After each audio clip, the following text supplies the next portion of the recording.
Filipenses capítulo 1, versículo 12 a 18, diz a palavra do Senhor. Quero que saibam, irmãos, que aquilo que me aconteceu tem, ao contrário, servido para o progresso do Evangelho. Como resultado, tornou-se evidente a toda a guarda do palácio e a todos os demais que estou na prisão por causa de Cristo. E os irmãos, em sua maioria, motivados no Senhor pela minha prisão, estão anunciando a palavra com maior determinação e destemor. É verdade que alguns pregam Cristo por inveja e rivalidade, mas outros o fazem de boa vontade. Estes o fazem por amor, sabendo que aqui me encontro para a defesa do Evangelho. Aqueles pregam Cristo por ambição egoísta, sem sinceridade, pensando que me podem causar sofrimento enquanto estou preso. Mas que importa? Importante é que de qualquer forma, seja por motivos falsos ou verdadeiros, Cristo está sendo pregado, e por isso me alegro, e de fato continuarei a alegrar-me. Final do verso 18. E por isso me alegro, e de fato continuarei a alegrar-me. Que o Espírito Santo possa revelar a palavra dele aos nossos corações. Tempo de viver o melhor de Deus. Eu ouço frequentemente pessoas me falarem: pastor, eu queria dormir e acordar diferente. Eu queria dormir e amanhã o problema ter desaparecido. Eu queria dormir e amanhã acordar sem essa mágoa. Eu queria dormir por longas horas e amanhã essa tristeza ter ido embora. Eu queria dormir por um período longo e tudo que eu estou vivendo, a hora que eu acordasse, não tivesse passado de um sonho ou de um pesadelo. Eu queria dormir e acordar vivendo o melhor de Deus, em outras palavras. Eu creio que todos nós, em algum momento da vida, ou boa parte de nós, já desejamos isso. Olha, eu queria, durante alguns momentos, quando não, tem horas que se nós pudéssemos fugir de determinadas realidades adversas, nós assim queríamos fazê-lo. Isso não é novo. Davi, o salmista, diz no Salmo: quem me dera eu tivesse asas como o pombo e voaria para o deserto.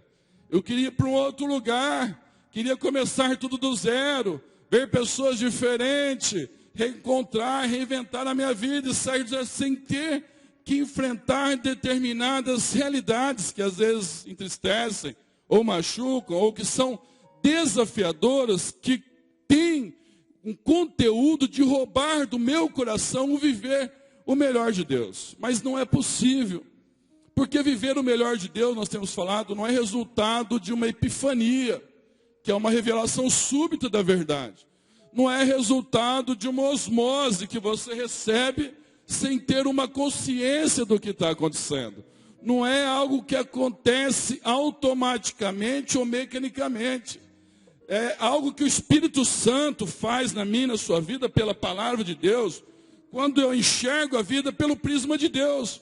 Quando eu coloco as lentes divinas para enxergar a vida pela ótica de Deus. Eu tenho sido insistente e repetitivo, sem medo de tornar cansativo, porque para mim sempre essa ênfase é importante.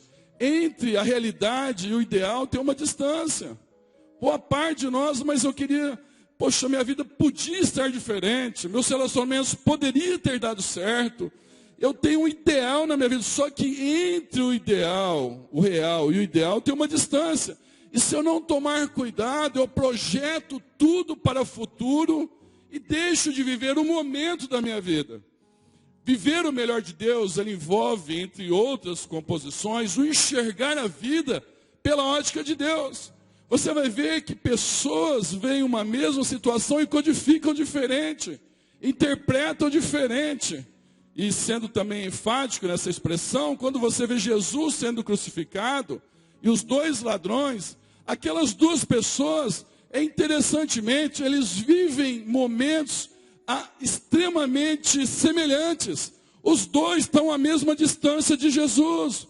Os dois veem a mesma cena. Os dois veem Jesus crucificado. Os dois veem Jesus transpassado pele, nervos e ossos. Os dois veem os homens blasfemando de Jesus.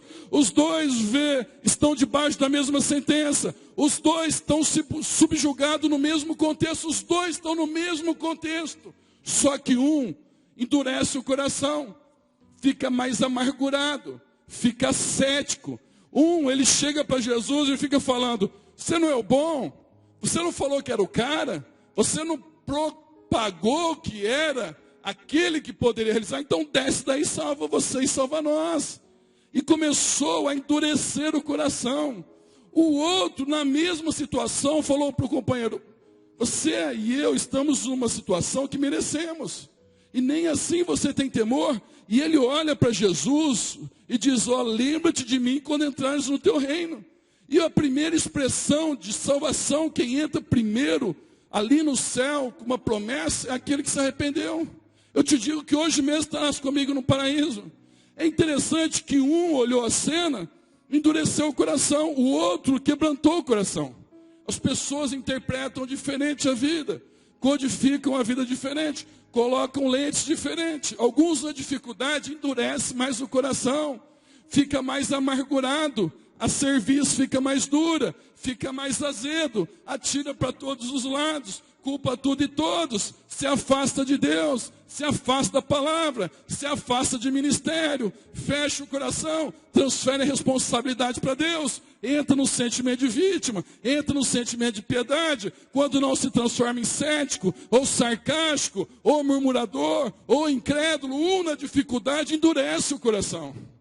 O outro na dificuldade, ele olha, ele vê o amor de Jesus, ele contempla a graça de Jesus, ele contempla a misericórdia de Jesus, e na dificuldade ele quebranta o coração, ele aproxima de Deus, ele busca mais a Deus, ele clama mais a Deus, ele fica mais flexível a Deus, ele continua servindo a Deus, ele continua adorando a Deus, ele continua contribuindo, ele continua fazendo o melhor.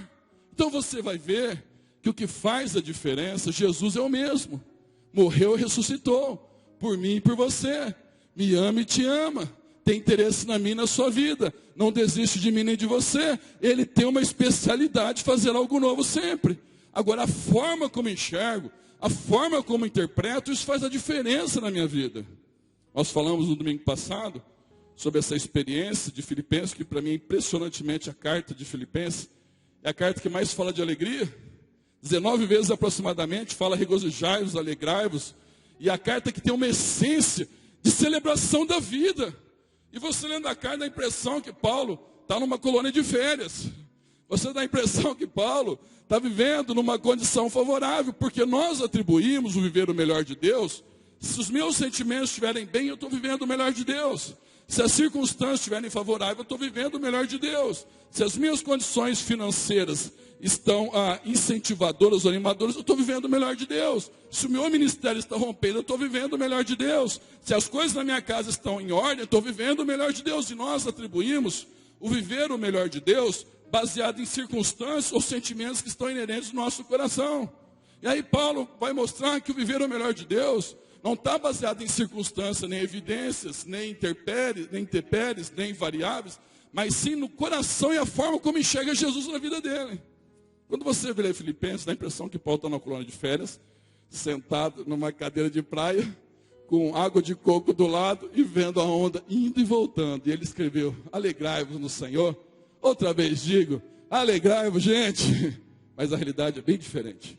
O Senhor usou a vida dele para que ele pudesse enxergar a vida, passado, presente e futuro, pela ótica divina. Nós falamos no domingo passado, sendo redundante, no domingo passado nós falamos sobre o passado. E ele olhou o passado com discernimento. Ele não olhou as dificuldades que ele passou como casualidade e nem determinismo.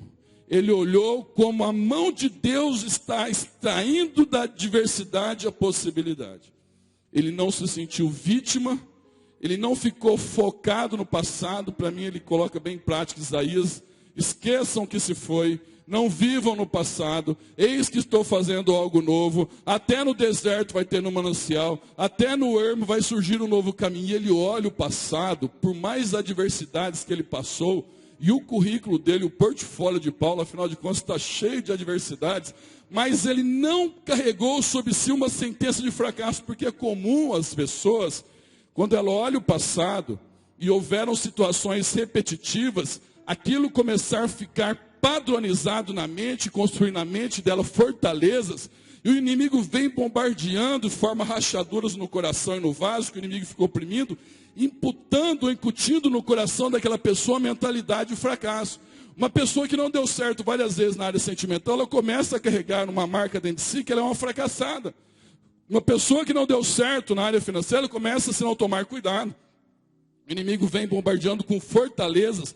Por isso que a Bíblia diz que as armas da nossa luta não são carnais, mas são poderosas em Deus para destruir fortalezas, conjunto de ideias e pensamentos que se levantam contra o conhecimento de Deus, estruturas que são formadas em sociedade, no inconsciente coletivo ou na mente de pessoas. Porque às vezes a pessoa ela vai fazendo uma leitura do passado e vai batendo na mesma ferida sempre, e aquilo vai ficando no coração impregnado, tatuado, marcado, e ela começa a aceitar aquilo como uma resignação fatalista. E pessoas falam, pastor, eu semeio, a hora que eu vou colher, eu volto na estaca zero. Nessa área da minha vida eu não consigo romper, mas eu quero dizer para você nesta noite, em nome de Jesus, que Deus é poderoso para que você viva o melhor dele, independente daquilo que já aconteceu na tua vida. Mesmo porque Deus não tem daqui para trás, Deus tem daqui para frente. Paulo olha o passado com discernimento, e ele olha o presente com alegria. Nós temos uma tendência a focar bastante no passado e projetar futuro. E o momento que Deus quer fazer o melhor dele na minha, na sua vida, é hoje. É hoje que ele quer fazer o melhor dele. Paulo está em Roma, está preso em Roma. Ele desejava chegar em Roma e ele não chega com uma comitiva esperando. Ele chega como um prisioneiro para pregar o evangelho. Ele não chega com honras, ele chega com vergonha. Ele não chega com flores, ele chega com algemas. Ele não chega com pessoas o ouvindo de boa vontade, ele chega com pessoas o escoltando. Ele não chega com guarda pessoal, ele chega com uma escolta para deixá-lo algemado, por causa do evangelho de Jesus. E aí tem 4 atitudes no coração dele que faz, e na minha vida e na tua vida, toda a diferença, quando ele olha a realidade do presente e como ele codifica aquilo. Talvez nesta noite, o que eu e você precisamos pedir, e a Bíblia diz assim em Efésios 3:20, que Deus é poderoso para fazer infinitamente mais, além daquilo que pedimos ou pensamos. Porque quando Deus vai mudar algo, Ele muda a minha maneira de pensar pela palavra. E mudando a maneira de pensar, Ele muda a maneira de sentir. E mudando a maneira de sentir, Ele muda a maneira de agir. E aí eu posso declarar, por isso Ele faz uma afirmação que fica reverberando por mais de 2000 anos. Ele faz uma declaração que fica ecoando. Ele faz uma das declarações mais conhecidas no meio do cristianismo. Posso todas as coisas naquele que me fortalece. Quem que não conhece o versículo da Bíblia? A maioria conhece. Você vê em carros, você vê em slogans, você vê em rádio, você vê em televisão, você vê em cartaz. Posso todas as coisas naquele que fortalece. Ele falou nesse livro, porque ele está declarando, eu sei quem é Jesus na minha vida. 4 aspectos que ele olha. Primeiro, ele olhou a prisão não como um fim, mas como um novo começo. Essa especialidade de Deus é impressionante. Tem hora que você pensa que a tua vida é o fim. E Deus fala, é um novo começo. Deus não cria problemas, irmãos. Deus não acorda com crise de divindade e fala, poxa, está muito rotina. Eu vou dar uma depressãozinha para aquele ali, uma síndrome do pânico para aquele, uma falência para aquele ali, um namoro que termina, um noivado que tumultua, alguém que estava no relacionamento, de repente atravessa uma tempestade, cada um segue seu caminho. Um filho que tomou o rumo das drogas, uma filha que tomou um caminho da rebeldia, uma enfermidade. Ele não acorda essa manhã com isso. São questões inerentes da vida. São questões que fazem parte da vida, porque as pessoas associam que sofrimento é resultado de pecado. Erros levam a tempestade, mas nem toda tempestade é resultado de erros. Jesus mesmo diz, em mim tenhais paz, João 16:33, no mundo tereis aflições. Tem de bom ânimo, eu venci o mundo. É um sistema alienado de Deus, governado moralmente pelo inimigo, que existe injustiça, existe lágrimas, existe dor, existe perdas, existe enfermidades, adversidades, que a chuva cai sobre os bons e os maus, e problemas também acontecem para bons e maus. E bens e situações favoráveis acontecem também para bons e maus. Mas a questão é como que eu interpreto isso no meu coração. E Paulo está dizendo o seguinte: Jesus, ele tem essa especialidade. Quando Paulo chega na prisão, e ele chega, ele é um missionário, ele é um pregador, plantou várias igrejas, é alguém que é instrumento poderoso na mão de Deus, e de repente se vê cercado, de repente ele se vê ali com a guarda pretoriana, e aquela hora era a hora dele falar: poxa, meu Deus, eu servi tanto, visitei pessoas, eu ajudei pessoas, eu orei por pessoas, eu te servi, eu contribuí, eu fiz o melhor, eu dediquei a minha vida para parar aqui numa prisão, num anonimato, na solidão, porque em 2 Timóteo 4,16, Paulo diz o seguinte: na minha primeira defesa, ninguém apareceu, todos me abandonaram, não sobrou ninguém, eu fui pregador, Paulo dizendo. Só que Paulo falou o seguinte: Deus não cobre de ninguém isso, mas ele faz uma afirmação: mas o Senhor esteve ao meu lado e me deu forças, e me livrou da boca do leão, e continuará livrando, e me levará a salvo para a região celestial, ou para a salvação celestial.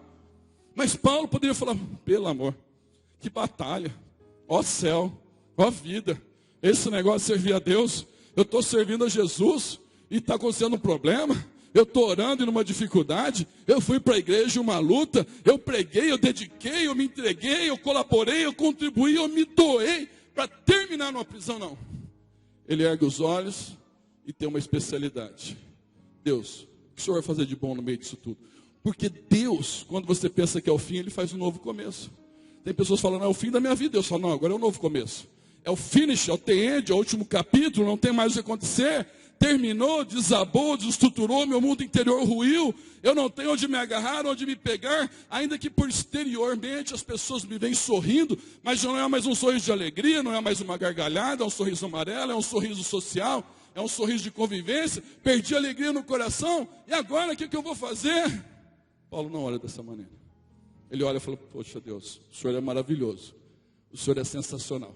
Eu quero dizer para você nesta noite, que aquilo que você pensa que é o fim, Deus faz um novo começo. Na tua vida, no teu ministério, na tua caminhada, no teu projeto, nos sonhos, nos alvos, nos ideais. Você vai ver que várias vezes na Bíblia, os homens que mais experimentaram, o quando aquilo parecia ser o fim, Deus fez um novo começo. Então Deus não acorda de manhã e fala: eu vou pôr um problema, uma dificuldade, uma luta. Só que Deus, ele não desperdiça nenhuma dor, nenhuma lágrima. Ele olha e fala: olha, estou sofrendo com você. E agora vou ver como nós podemos atravessar isso junto. E como extrair disso algo que possa ser extremamente importante. Como diz Isaías: te darei os tesouros da escuridade, questões que você não experimentaria em nenhum outro momento da vida, se não fosse daquelas questões. Alguns aspectos. Primeiro, Paulo falou o seguinte, você vai ver no versículo 13. Como resultado, tornou-se evidente a toda a guarda do palácio e a todos os demais que estão na prisão por causa de Cristo. Paulo pregou a toda a guarda pretoriana. A guarda pretoriana era composta primeiramente por 10.000 homens. Elite. Elite da elite. Se transformava numa guarda pessoal do imperador. Com uma influência tão grande que Pretório se transformou num lugar de conselheiros. Depois foi elevado para 16.000. E essa característica, no final, na aposentadoria, eles ganhavam a cidadania romana. Então, eram extremamente respeitados. Era uma classe que dificilmente alguém chegaria: ó, vamos fazer um culto evangelístico para alcançar a guarda pretoriana, hein? Congresso, restaurando, resgatando a guarda pretoriana. Convidem a todos, traz um preletor e um pregador, que nós vamos fazer um grande congresso de resgatando a guarda pretoriana. Não apareceria nenhum. Não tinha como ter acesso. Era um pessoal elitizado. Era um pessoal com uma condição hermeticamente fechada, tinha condições de respeito extremamente alto, fazia parte de uma classe respeitadíssima no meio romano, que tinha confiança do imperador, que eram escolhidos a dedo e que chegavam a ter funções de conselheiros, e não tinha como chegar. Deus fala: Paulo, eu vou usar uma estratégia. Na vida de Moisés, Deus usou o bordão. Na vida de Gideão, Deus usou os jarros. Na vida de Davi, ele usou a funda. E na vida de Paulo ele usou as cadeias. Ele falou, Paulo, eu vou colocar você em algemas, mas fica tranquilo. Eu não estou fazendo um fim, é um novo começo. E Paulo ficou ali durante 2 anos, e a guarda pretoriana precisava ficar revezada. 4 soldados, 2 de cada lado, todos os dias, todos os dias, todos os dias, todos os dias, todos os dias, todos os dias, todos os dias. E claro que Paulo, o que ele ia falar? E os caras não tinham escolha. Ô, gente, vamos embora que eu não aguento mais esse cara falar, não tinha escolha.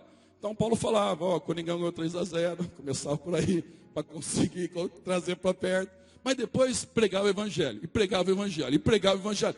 E eles foram crendo, vários deles. Por isso Paulo fala, aquilo que foi tentado em mal, Deus transformou em bem. Aquilo que o inimigo pensou que eu estava preso, eu estou mais livre do que nunca. Porque ninguém pode te prender. Ninguém pode pôr preço na tua vida. Ninguém pode aprisionar o teu coração. Pessoas podem cercear e limitar. Mesmo uma pessoa com enfermidade, ela pode ficar limitada fisicamente. Mas prender o teu coração, a tua alma, a tua oração, a tua fé, a tua esperança, o poder do Espírito Santo, ninguém pode fazer. E Paulo falou aquilo, a mesma expressão, e eu estou parafraseando o texto, é claro que aqui eu estou viajando com Paulo ali naquele momento em Roma.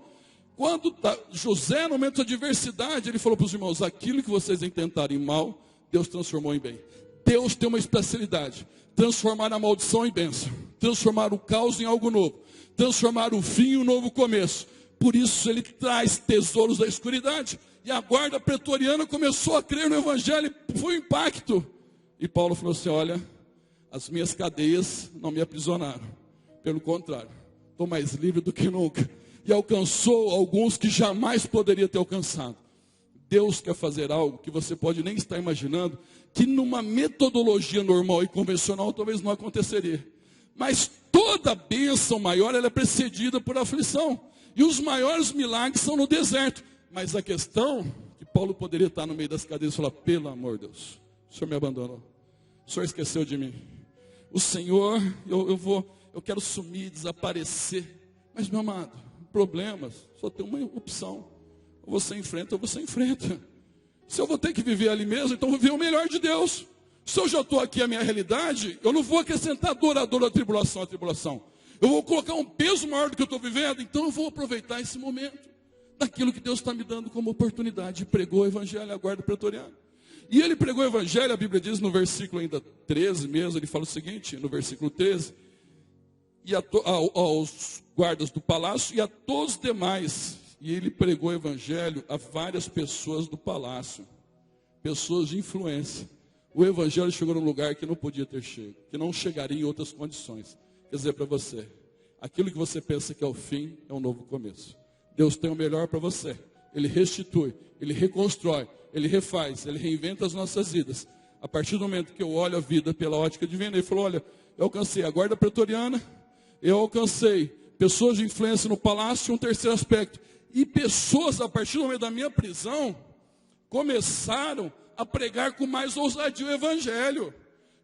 Gerou um avivamento, gerou um despertamento, porque eles começaram a falar, Paulo está preso, vamos pregar com ousadia. Satanás não conhece o futuro, já falei várias vezes isso na igreja. Satanás não conhece o teu futuro. Se Satanás conhecesse o futuro de José, não teria prendido José, os irmãos ter traído ele. Se Satanás conhecesse o futuro, ele não tinha permitido que Paulo fosse para Roma preso. Paulo falou, não foi Satanás que me teve a palavra final, não foram os homens que teve a palavra final. Quem tem a palavra final é o Senhor, por isso ele diz, posso todas as coisas naquele que me fortalece. Satanás não conhecia o futuro, porque talvez Satanás, quando viu Paulo preso, conseguiu uma grande vitória. Agora sim, consegui paralisar, consegui destruir, cercear, aniquilar, tolir, colocar limites, não deixá-lo romper.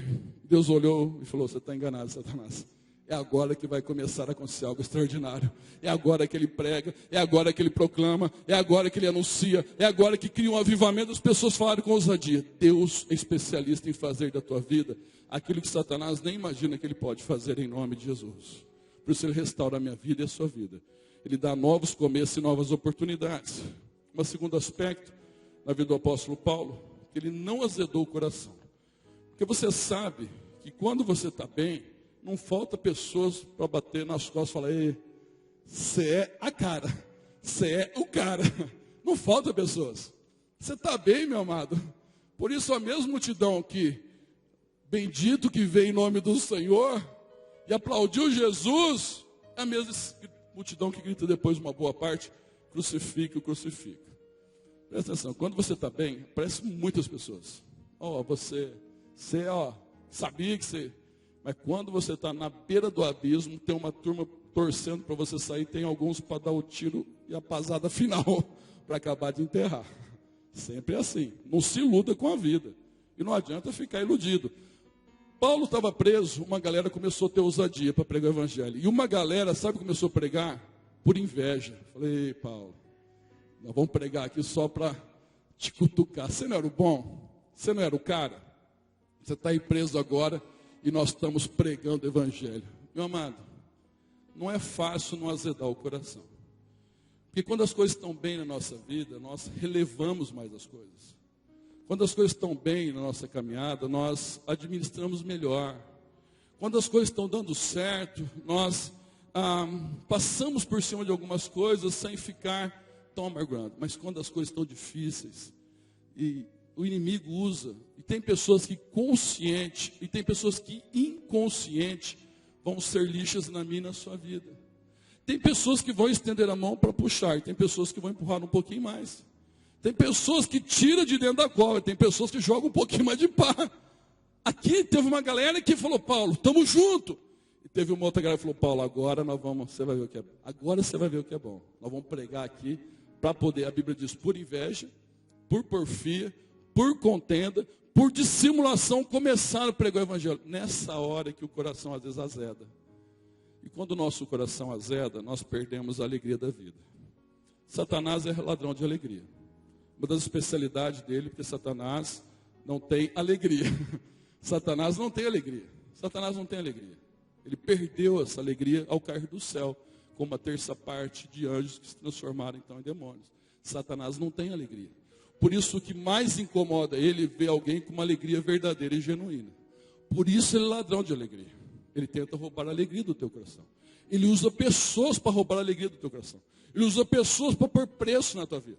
Ele usa pessoas para te jogar você mais para baixo. Ele usa, é claro que às vezes mais vale a ferida pelo que ama do que o beijo do que engana. Provérbios fala sobre isso, é fato. Mas tem pessoas que premeditadamente ou inconscientemente te jogam você mais para baixo. Não com a intenção de restaurar e resgatar a sua vida, mas com a intenção de ver o pior. Você vê que às vezes acontece uma bênção. Essa semana, sexta-feira eu vi uma pessoa ainda me chamando para conversar, não é da igreja. E numa angústia com filhos, daí eu ouço direto, toda semana quase eu ouço um pai e uma mãe falando de filho numa batalha. E a pessoa falou, pastor, chamou de Carlinhos, eu estou com medo de perder o meu filho por causa de uma overdose. Eu estou com medo de perder o meu filho se continuar nesse caminho, eu preciso de um milagre. E ela falou o seguinte, eu esperei tanto tempo para um sonho que alcançou esses dias, e paralelamente aconteceu esse problema que eu não estou conseguindo nem me alegrar na bênção que eu recebi. Eu tenho visto isso com frequência. Não estou dizendo para você ficar debaixo de um terrorismo ou ficar debaixo de um karma assustado, mas muitas vezes acontece algo bom, em seguida o inimigo já sopra para acontecer algo ruim, para roubar a alegria, para não dar nem tempo de você comemorar a bênção. Por isso, a hora que a bênção chega, não é hora de baixar a guarda, é hora de vigiar ainda mais e orar ainda mais. Porque o inimigo é ladrão de alegria. E uma das formas de ele roubar a alegria de uma pessoa é azedar o coração. Uma das piores coisas na vida, eu falo por causa própria e não por teoria, é quando o coração fica amargurado. Quando o coração fica amargurado, você não consegue suportar a você mesmo. Você não consegue suportar as pessoas. E às vezes você não consegue relacionar nem com Deus. Você fala, Deus, porque o Senhor me deixou? Porque o Senhor me abandonou? Porque a hora que eu mais precisei, o Senhor não estava comigo? Deus, e o teu coração não consegue relacionar com Deus, consigo mesmo, com as pessoas. Mas Paulo tem uma atitude, meu coração não vai ficar azedo. Se alguém está achando que vai ser o grande final na minha vida, se alguém está achando que vai determinar meu preço, meu valor, a última sentença, o quanto eu significo, represento para Deus, está enganado. Por isso Paulo falou o seguinte, olha, eu quero declarar uma coisa para vocês. Se Jesus foi pregado com amor, aleluia. Mas aqueles que estão pregando por inveja, por porfia, por contenda, por dissimulação, por egoísmo e querendo acrescentar dor ao meu coração, estou enganado. Porque para mim o que vale é pregar a Cristo. Seja por amor ou por contenda, o que importa é que pregue o evangelho de Cristo. Eu não vou azedar meu coração. Eles estão enganados. Eles estão enganados, eu não vou azedar meu coração. Às vezes, acontece, nós queremos, tem até cânticos no meio evangélico, que às vezes saem que, eu vou dar a volta por cima, E aqueles que me abandonaram vão aplaudir de pé. Aqueles que viram o meu fracasso têm que... Meu amado, isso não precisa provar nada para ninguém. Você não precisa provar nada para ninguém. Você só precisa focar em Jesus que te ama e não desistiu de você. Não, aquela pessoa que me abandonou, que eu mais precisei, ele vai ver, vai ver. Ele vai ver a hora que dá certo. Um dia vai precisar de mim. Um dia vai precisar de mim. Porque a hora que eu mais precisava de uma palavra, ele veio e deu uma sarrafada final, deu uma sentença final me jogando para baixo. Paulo falou, olha, se vocês estão fazendo isso, gente, continue fazendo. Para mim, eu estou focado em Jesus, no Evangelho, e não vou azedar o meu coração. Quero pedir em nome de Jesus. Tertuliano disse, se você quer ser feliz, por um minuto, vingue-se. Se você quer ser feliz pela vida toda, perdoe. Se você quer ficar feliz em alguns momentos, massagear o ego, ter um desabafo, descarregar adrenalina, se vingue. Dá um momento, mas daqui a pouco não tem mais nada para fazer. Passou. Agora, se você quer ser feliz numa caminhada, então você perdoe. Perdão não é fácil, não é imediato nem momentâneo. O de Deus, sim. O nosso é uma caminhada, uma trajetória, precisa de graça de Deus. Mas eu preciso. Paulo está dizendo, eu não vou aceder meu coração. Talvez nesse momento, tem pessoas na tua vida, e você precisa filtrar as pessoas que na tua vida. Porque tem pessoas que chegam para te abençoar, para acrescentar, para agregar, para te encorajar, para incentivar, para te amar do jeito que você é. Mas às vezes tem pessoas que você nem sabe e torce contra. Não é todo mundo, irmãos, isso é uma ilusão, é tampar o sol com a peneira, achar que todo mundo torce a favor. Por isso você não deve partilhar sonhos com quem não sonha com você. Você só fala sonho. Primeiro sonho quando Deus confirmou, e tem sonho que você não fala para ninguém, é sonho entre você e Deus. E quando você falar, você só fala para pessoas que você confia extremamente. Não são pessoas perfeitas, mas pessoas que torcem a teu favor. E quando acontecer a bênção estiver encaminhada, você só fala para pessoas que vão orar junto para ela se definir. Não fale antes. Na Bíblia tem um rei, chegou outro rei, ele foi mostrar o palácio. E mostrou os ouros. Falou, olha, vamos dar uma volta. Vem conhecer minha casa. Vem conhecer, mas não era casa só dele, era casa... Olha a sala, olha aqui, bonito. E foi conhecendo. Leva para o quarto, leva para cá. Aqui está a sala do tesouro. O outro falou, puxa, bonito, hein? Que coisa. Passou uns tempos, aquele outro rei invadiu a nação de Israel, foi lá, roubou o ouro dele. Porque ele mostrou o ouro. Você não deve ser uma pessoa que vive armada com todo mundo. Não confio em ninguém, não confio nem na minha sombra, tem alguém me seguindo, não confio nem na... Não pode ser assim. Mas também você não pode ser uma pessoa extremamente ingênua. Em nome de Jesus. Você deve filtrar quem vai acrescentar, quem vai te colocar você para cima. Vai dar uma palavra de fé, de ânimo. Vai motivar o teu coração para que não vai pôr preço na tua vida, menor do que aquilo que Jesus colocou, que é o sangue de Jesus. Uma pessoa que te deixou, uma pessoa que te tripudiou, uma pessoa que houve ingratidão, você não vai deixar aquilo como preço final na sua vida, ingratidão. Pode ser, presta atenção, não tenho certeza do que eu vou falar. Pode ser, não tenho certeza do que eu vou falar. Que algum desses que pregaram para inveja, pode ser que até Paulo tinha sido instrumento de bênção na vida deles. Pode ser. Pode ser que algum deles, Paulo tenha sido alcançado. Mas naquela hora, o coração meu e teu, não é só de duas pessoas, é enganoso. E se não for a graça de Jesus, com todo respeito a você, estou falando de mim, não sobra nada de bom. E se tirar Jesus da minha vida, não sobra absolutamente nada de bom, com todo respeito a você, estou falando de mim. E Paulo falou o seguinte, meu coração não vai ficar azedo. Eu não vou deixar ninguém ter a sentença final sobre a minha vida. Quem tem a palavra final é Jesus. Quem tem a palavra final sobre a tua vida é Jesus. Ninguém tem a sentença final. Eu ouço pessoas falarem, eu vou caminhando para o final daqui a pouco. Se eu estivesse no lugar, se fosse meu esposo, se fosse minha esposa, se fosse meu filho, se fosse meu pai, minha mãe, se fosse comigo, Você não sabe, você não passou. Você não sabe, você não passou. Se fosse, mas a realidade, quando chega o momento, quem está atravessando, só a pessoa que está atravessando, ela sabe como é.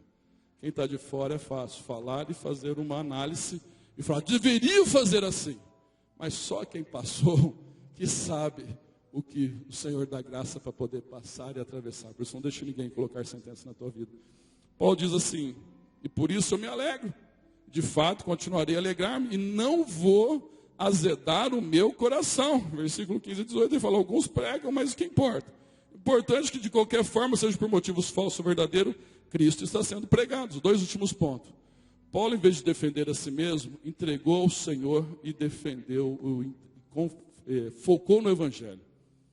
Meu amado, uma coisa que não funciona, salvo quando é um trâmite processual, ou salvo quando você tem oportunidade de explicar e a pessoa está disposta a ouvir, não tente se defender, não vai resolver nada.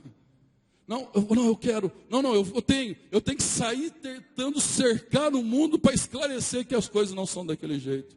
Paulo falou o seguinte: olha, gente, eu não estou com tempo para isso. A minha vida está focada em Jesus. Então Ele é a minha defesa, Ele é a minha força, Ele sabe onde eu errei, onde eu não errei. Ele sabe que vai tratar a minha vida e cada um vai ser ministrado segundo o poder e querer dEle. E Ele focou no Evangelho. Para mim, um dos lemas da vida é Romanos 12, e precisa de graça de Deus para isso. Eu defino como: não entre no jogo do inimigo. Não te deixe vencer pelo mal, mas vença o bem, vença o mal com o bem. Não te deixe vencer pelo mal, mas vença o mal com o bem. Em nome de Jesus, em nome de Jesus. E se a pessoa realmente não tem jeito de você convencer, não tente. Alguém já disse que quando alguém não está disposto ao diálogo, Augusto Cury fala isso, não adianta pressionar. Não adianta ficar com um saca-rolha. Não adianta ficar, nós vamos discutir a relação. Nós vamos resolver isso daqui hoje. Não adianta encurralar, trancar no quarto, fechar o quarto e falar: agora nós vamos conversar. Agora nós vamos acertar as contas. Não adianta. Se não for o Senhor, você fala: Deus, está nas tuas mãos. Cuide segundo o teu poder e segundo o teu querer. Não te deixe vencer pelo mal, mas vença o mal com o bem. Jesus mesmo disse: não vingueis a vós mesmos, porque minha ira é minha vingança. Não precisa desejar mal para ninguém. Eu só estou dizendo que Paulo está dizendo o seguinte: olha, eu estou focado em Jesus, eu estou recomeçando, eu estou reconstruindo, eu estou usando a diversidade como possibilidade, eu estou fazendo aquilo que Deus me chamou para fazer. E ele tem uma especialidade, irmãos. Por último, aí nem Paulo não sabia e nem imaginava que aquele momento seria um dos momentos mais impressionantes e importantes da vida dele. Porque lá daquela prisão, ele escreve a carta de Colossenses, que fala: dele, por ele e para ele são todas as coisas. Lá naquela prisão, ele escreve a carta de Filipenses. Lá naquela prisão, ele escreve a carta de Filemão. Lá naquela prisão, ele escreve a carta de Efésios, que é uma das cartas mais profundas, a qual Deus nos abençoou com todas as bênçãos espirituais dos lugares celestiais em Cristo. Eu tenho certeza, que Paulo nem imaginava que 2000 anos depois, aqui em Bebedouro, nós estaríamos reunidos, estudando e ministrando uma das palavras que ele tinha sido inspirado pelo Senhor naquela hora. Porque Deus leva aquilo que você nunca imaginou acontecer na tua vida, além do que você pensa. Essa semana eu estava vendo um dos vídeos, às vezes sempre eu faço referência das experiências minhas. Estava vendo um dos vídeos que o Felipe gravou de uma mensagem, quase 1000 visualizações. Tem mais visualização do que os que eu prego. As que eu prego dá bem menos. O Felipe dá bem mais ibope essa pregação dentro do que a minha. Dá bem, mas eu não tenho nenhuma crise com isso. E eu fiquei pensando, olhando ali, puxa vida, que legal. Mas é legal agora. Só que lá atrás, nas noites escuras, nas noites longas, quando os dias pareciam noites, eu nem imaginava. Eu tinha um sonho e sabia que voltaria para o Senhor. Eu nem imaginava que tomaria uma proporção de Deus de acrescentando cada vez mais. E tem muito mais para fazer ainda, que eu tenho certeza disso no meu coração hoje. Porque Deus leva além do que você imagina. Paulo estava ali na prisão e ele falou: olha, aquilo que foi intentado em mal, Deus transformou em bem. E Paulo disse: olha, eu não vou azedar o meu coração, porque algumas pessoas estão torcendo contra. E Paulo diz: eu não vou ficar gastando tempo em argumentar e me defender, eu vou focar em Jesus.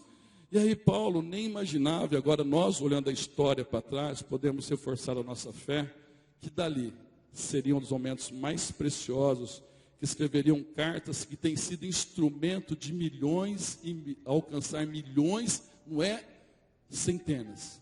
As cartas inspiradas pelo Senhor através de Paulo têm alcançado milhões e milhões e milhões de pessoas.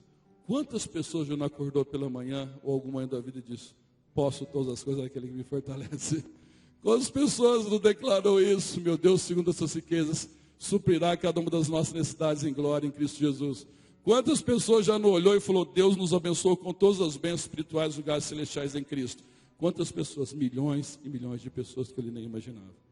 O que Deus tem preparado para a minha vida e para a sua vida, você nem imagina. Eu tenho certeza disso. Que o sonho de Deus é além daquilo que nós podemos imaginar e projetar. Que o inimigo não tenha a palavra final sobre a tua vida. que as pessoas não têm a sentença final. Que aquilo que aconteceu até hoje, você pode olhar o passado com discernimento. E você pode olhar o presente com alegria. E Ele pode fazer algo novo. Enxergando a vida pela ótica de Deus. E você pedir, Deus, abre os olhos da fé. Ilumina os olhos do entendimento. Eu quero ver o que o Senhor tem para a minha vida. Eu quero viver o melhor do Senhor em nome de Jesus. Vamos ficar de pé, nós vamos orar ao Senhor nesta noite. Nós vamos orar ao Senhor e declarar esse cântico que Deus tem trazido à igreja. Deus é bom e misericordioso. Por isso Ele diz, eu me alegro e continuarei me alegrando. Essa carta foi escrita no ano 60 a 62 depois de Cristo. Uma das convicções que Paulo deixou bem claro, e você codifica claramente nessa carta: os desistentes nunca vencem, os vencedores nunca desistem. E deixou bem claro que a alegria verdadeira e genuína está em Jesus Cristo, independente das circunstâncias ou do contexto de vida em que você está inserido. Ele deixou bem claro que não tem aonde orgulhar-se a não ser em Cristo Jesus. Ele deixou bem claro nessa carta que cristão tem problemas também. E às vezes não são poucos. Mas que com Jesus, e Jesus é a força para superá-los. E que o melhor de Deus está por vir na sua vida, segundo o poder e querer dele. Feche seus olhos e comece a orar ao Senhor. Comece a orar ao Senhor. Comece a buscar o Senhor nesta noite. Nós estamos falando sobre viver o melhor de Deus. Enxergando a vida pela ótica divina. Olhando o passado com o presente. Olhando o passado com discernimento. E olhando o presente com alegria. Peça para o Senhor, fala, Deus, em nome de Jesus. Deus, eu não quero olhar, eu tenho certeza que para o Senhor, muitas vezes o fim é um novo começo. Creia nisso de todo o teu coração. Creia nisso de todo o teu coração. Creia nisso de todo o teu coração. Aquilo que foi tentado em mal, Deus pode transformar em bem. Em bênção. Aquilo que foi maldição, Deus pode transformar em bênção. Em nome de Jesus. Em nome do Senhor Jesus. Em nome do Senhor Jesus. Você é um jovem, está começando a vida. Às vezes as pessoas falam, pastor, eu falei isso quinta-feira. Nossa, pastor, na minha idade não aconteceu nada ainda. Eu pergunto, quantos anos você tem? 18, 20, 21, 22. Oh, pelo amor, não vou nem falar a minha então. Sempre é um tempo. Não importa se você tem 10, 15, 20, 30, 60, 70, 80, 90, Deus é especialista. Paulo já não estava mais um jovem. Paulo não estava no momento. Talvez ele podia pensar, Deus, era hora da minha aposentadoria agora. Agora era hora de eu ir para uma tranquilidade, pegar uma varinha, pescar, pegar uma tilápia, tirar o filé, jogar um limão, um arrozinho, uma Coca-Cola. De repente, Deus, é o momento de eu começar agora a colher os frutos. Era hora agora de eu ser cuidado, Deus, de uma maneira diferenciada. Mas Deus usou o bordão de Moisés. Deus usou, meu amado, a funda na mão de Davi. Deus usou jarros na mão de Gideão. Quando chegou na vez de Paulo, Deus olhou e falou, Paulo, eu vou usar um instrumento diferente. Essas algemas não vão te prender, vão te fazer mais livre do que nunca. Essas algemas não vão te tolir. Você vai ser um instrumento, um canal de bênção. Você vai ser um pincel na minha mão para mim fazer pinturas extraordinárias. Em nome de Jesus, irmãos, comece a orar ao Senhor. A questão é que no meio da dificuldade, quando eu adoro ao Senhor, mesmo não entendendo o que está acontecendo, está sendo escrita uma história no céu que vai acontecer aqui na terra. Quando no meio da dificuldade eu continuo servindo ao Senhor, está sendo escrita uma história no céu que vai acontecer aqui na terra. Quando no meio da dificuldade, mesmo não entendendo, e quando as lágrimas são as minhas orações, e quando o meu coração não sabe nem o que falar e nem o que pedir, mas mesmo assim eu fico diante do Senhor, está sendo escrita uma história no céu que vai acontecer aqui na terra. Quando no meio da adversidade eu não encolho a mão, eu continuo com a disposição de contribuir, oferecer o melhor e servir ao Senhor no ministério, Está sendo escrito uma história no céu que vai acontecer aqui na terra. Quando no meio da adversidade, que eu não estou no momento que eu imaginava, que aquilo que eu projetei não está acontecendo, eu posso fechar o coração, amargurar, eu posso escancarar a minha alma, dizer: Senhor, eu não estou entendendo nada, Deus, eu não compreendo nada, Deus, mas eu sei que o Senhor não me abandonou e não me deixou, por isso eu continuo crendo no Senhor. Por isso, ainda que demore um tempo, um período, eu continuo crendo no Senhor, porque está sendo escrito uma história no céu que vai acontecer aqui na terra se eu perseverar. E Paulo, naquele momento ali em Roma, cercado pela guarda pretoriana, e quando ele começou a pregar o evangelho, e quando ele começou a escrever cartas inspiradas pelo Espírito Santo de Deus, sendo um canal para comprar o cano, as revelações das Escrituras, ele estava escrevendo uma história no céu que aconteceria na terra. Por isso ele declarou: posso todas as coisas naquele que me fortalece. Em nome de Jesus, nesta noite, declaro sobre a tua vida, meu amado, profetizo que você comece profetizando sobre você mesmo, que não é a sentença do inimigo nem dos homens que vão prevalecer, que o fim para as pessoas, o fim para o inimigo, o fim para aqueles que torcem contra, para Deus dizer um novo começo. E aquilo que às vezes é instrumento de aflição, Deus fala: eu não me alegro nisso, eu não gosto de ver ninguém em algemas, eu não estou contente com isso, mas eu vou usar esse momento e vou tirar algo extraordinário que você nem poderia imaginar que aconteceria se não fosse a minha presença. Mas tem que ser com o Senhor, tem que ser com Jesus que morreu, ressuscitou. Se você tiver liberdade, põe as suas mãos para cima assim, começa a orar e profetizar. Fala: Deus, é o momento de eu viver o melhor do Senhor, em nome de Jesus, ó Pai. Eu não quero azedar o coração, Pai, no lugar de ficar me defendendo, eu quero focar no Senhor, olhar para o Senhor, autor e consumador da minha fé. Eu não quero ficar baseado no que as pessoas vão dizer ou pensar, mas eu também não quero ignorar tudo que as pessoas pensam e dizem. Eu quero o equilíbrio nessa área. Mas, Pai, eu vou entregar nas tuas mãos a minha vida, Pai, eu não vou azedar meu coração. E Paulo olhou, irmãos, olhou pelo prisma de Deus, ele falou: olha, eu cheguei aqui, mas agora a guarda pretoriana ouviu, os demais do palácio ouviram, e as pessoas ficaram mais ousadas para pregar o evangelho, e ele nem imaginava que Deus ainda escolheria e usaria naquele momento para escrever outras cartas. Por isso, declaro sobre a tua vida, vivendo o melhor do Senhor. Deus coloca uma unção nova sobre cada vida da parte do Senhor, aquela unção que fortalece essa mão para a batalha, os dedos para a peleja, tira toda a frieza do coração, todo azedume, toda a farpa, tudo aquilo que o inimigo tem roubado e tem colocado tribulação sobre tribulação.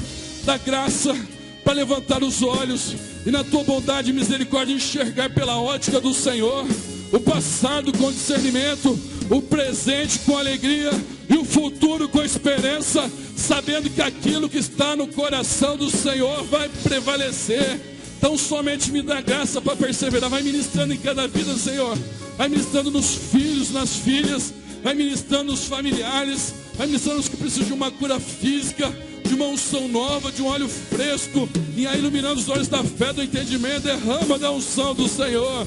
Em nome de Jesus, em nome de Jesus.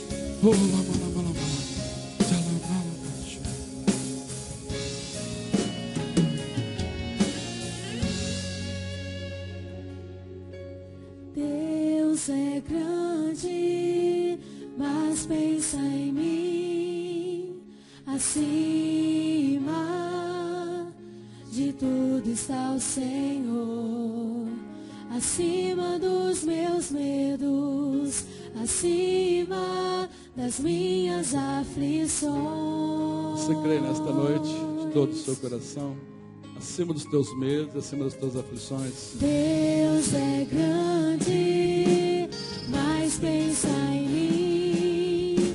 Acima de tudo está o Senhor, acima dos meus medos, acima das minhas aflições.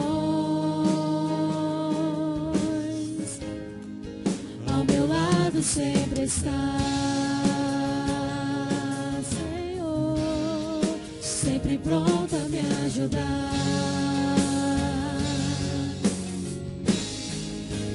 Pode passar o tempo que for, seguir confiando em seu amor. Sei que vou viver o melhor de Deus. Vou confiar e esperar, lutar e vencer. Eu viverei o melhor de Deus. Em nome de Jesus, hoje, tempo chamado hoje, você vive o melhor de Deus. Deus é grande. Olha o cântico que o Senhor trouxe para a igreja, hein?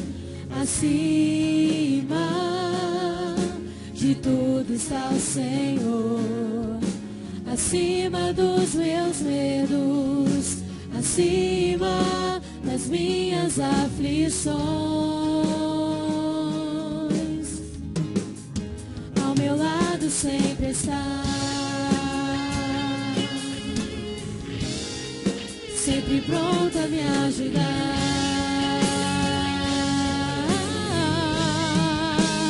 Pode passar o tempo que for,